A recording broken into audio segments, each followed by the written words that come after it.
Most of my life, I have had the two habits of worrying and talking to myself, often at the same time. For example, after I used mustard from a glass jar that dropped on the floor but did not break, I started to worry that I might have missed some minute little splintering of glass somewhere in the jar. So then, of course, I had to discuss this possibility at length with some imaginary listener. Oh gosh, what if I swallowed glass? It could lacerate my stomach. And how would they test for that? Probably not an X-ray, maybe ultrasound or MRI. Oh, MRI. And if they did find glass cuts, I wonder if the doctors would think that I tried to kill myself and I ought to be committed for psychiatric evaluation. So I'm standing around my kitchen yammering away about this, blah, blah, blah, blah, blah. And suddenly I just stopped and I thought, why am I talking about this? And who am I talking to? And immediately the answer came to me. I was talking to the worry police.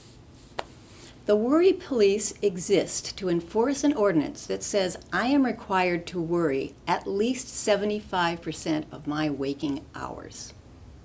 And all of a sudden, I can see these cops. It's two guys.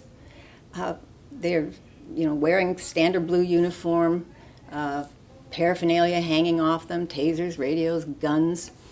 They're about 40 years old, medium height, medium build, beginnings of a paunch, two paunches. And I realized that even though they're 40 years old, they've been on the force for at least 63 years, because I'm 69, and I started this worrying when I was around 6. And there's a good cop and a bad cop. Good cop calls me ma'am.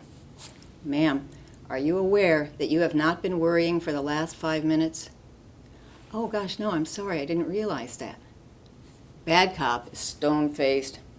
He dispenses with the niceties. Actually, we clocked you at 5 minutes, 45 seconds, worry-free. Oh, gosh, I'm sorry, I just wasn't thinking. Exactly. Good cop says, ma'am, we need you to take an adrenaline blood level test. Would you please step back into your brain? Bad cop takes the reading. At 0.01. Ma'am, your adrenaline level needs to be at least 0.05. Bad cop cuffs me.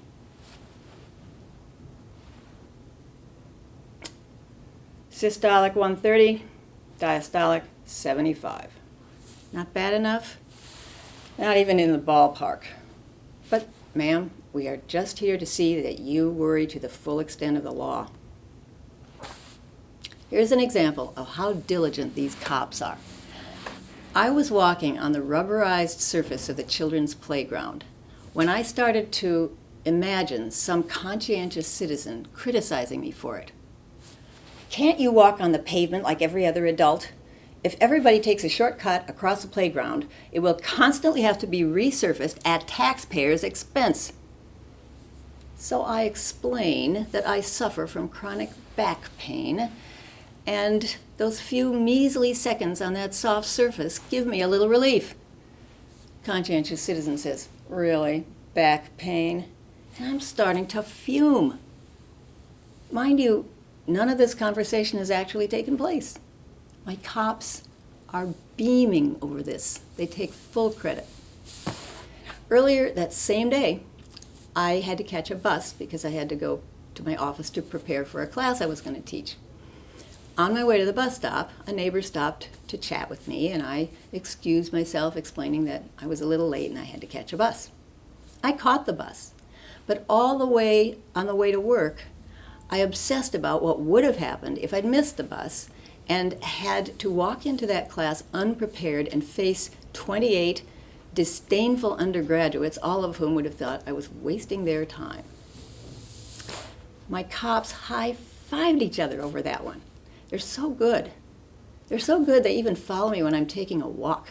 It's like the President of the United States followed 24/7 by secret security agents. I have to constantly be thinking about the implication, which is we're here because there's a distinct possibility that you are going to die. However, lately I've taken to glancing back at them. Hi, guys. They hate it when I do that.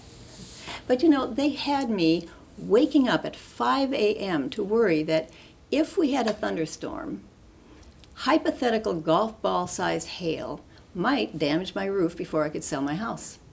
It's 5 a.m. and these cops are in bed with me.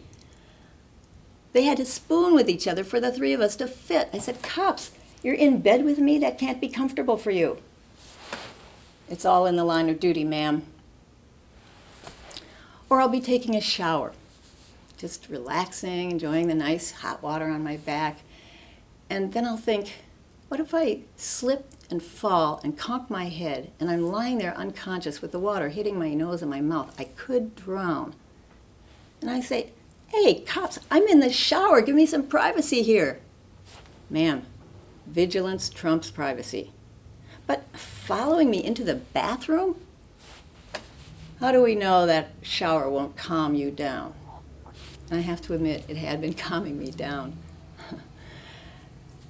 Good cop says, "Ma'am, think of it this way.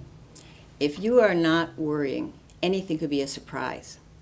But if I am worrying, anything could be a surprise. I can't worry about everything." Don't be so sure. Just between you and me, recognizing that it's the cops making me worry is actually causing me to worry less.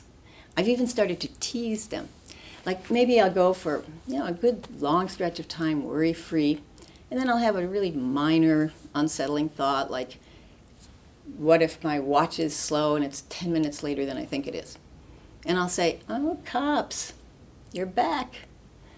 Say, "I would hate to report you for dereliction of duty, but my worries, they're getting kind of piddly." "Ma'am, no worry is too piddly." I started to worry about my worry cops. Because on the one hand, when I am worrying, they're working so hard. I feel sorry for them. They never take a break.